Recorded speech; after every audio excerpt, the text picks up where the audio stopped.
Karbala का युद्ध केवल मुसलमानों के लिए ही नहीं बल्कि हिंदुओं के एक खास ब्राह्मण वर्ग के लिए भी बहुत मायने रखता है। बहुत कम लोग ही जानते हैं कि दक्षिण एशिया, खासकर भारत में, एक ऐसा हिंदू समुदाय भी रहता है जिसका इमाम हुसैन की लड़ाई से जुड़ाव रहा है। यह समुदाय हुसैनी ब्राह्मण के तौर पर जाना जाता है। कौन है हुसैनी ब्राह्मण? हुसैनी ब्राह्मण मोहयाल समुदाय के वो लोग हैं जो हिंदू और मुसलमान दोनों से संबंध रखते हैं। वर्तमान समय में यह हुसैनी ब्राह्मण सिंध, पाकिस्तान और अरब के अलावा पंजाब, महाराष्ट्र, राजस्थान, दिल्ली और भारत के अन्य हिस्सों में रहते हैं।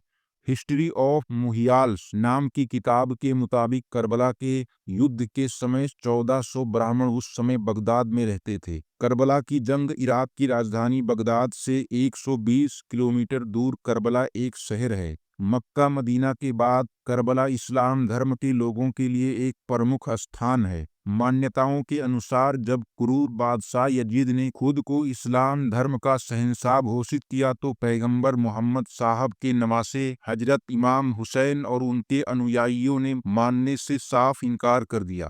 बादशाह यजीद इस बात को समझ गया था कि हुसैन के जिंदा रहते वह कभी भी शहंशाह नहीं बन सकता। इस वजह से यजीद ने इमाम हुसैन को एक खत लिखकर ऐलान कर दिया। क्रूर शहंशाह बने यजीद को चुनौती देने के लिए इमाम हुसैन इराक वासियों के भरोसे मक्का से अपने परिवार के साथ इराक के लिए निकल पड़े। यजीद की फौज ने धोखे से हुसैन के समर्थकों को इराक में रोक लिया और करबला के मैदान में दलजा नदी के किनारे हुसैन के काफिले को भी रोक दिया। संकट आने पर लोग अपनों को याद जरूर करते हैं। ठीक उसी तरह इमाम हुसैन ने भी इसी संकट की घड़ी में मदद के लिए 2 खत लिखे। इमाम हुसैन का लिखा एक खत भारत भी पहुंचा। यह खत भारत में हुसैनी ब्राह्मणों के राजा राहिब सिद्धदत्त के लिए लिखा गया था। करबला के युद्ध में भारत की भूमिका आपको बता दें कि पैगंबर मोहम्मद साहब के काल में हुसैनी ब्राह्मणों के राजा राहिब सिद्धदत्त थे।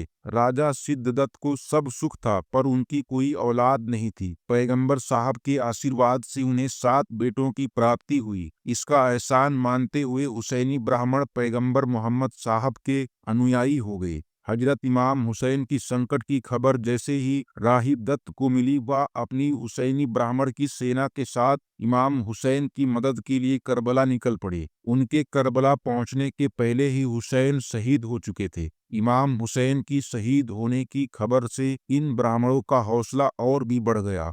हुसैनी ब्राह्मणों ने यजीद की फौज के साथ संघर्ष किया और जंग में राहिब सिद्धदत्त के सभी पुत्र कुर्बान हो गए।